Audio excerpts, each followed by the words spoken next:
You ask Tiger to calculate. This deals with linear inequalities with one unknown. The final result is y equal or greater than -8. Let's solve it step by step. Isolate the y. Multiply both sides by 2.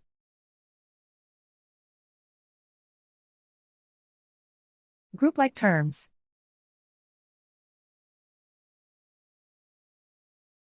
Multiply the coefficients.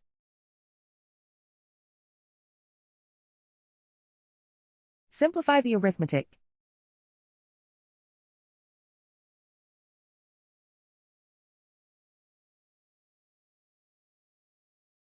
Convert the y into a positive number.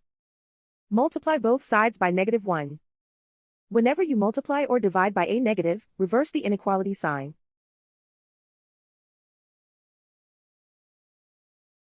Remove the ones.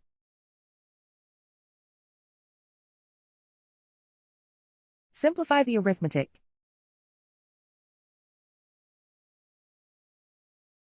Plot the solution on a coordinate grid.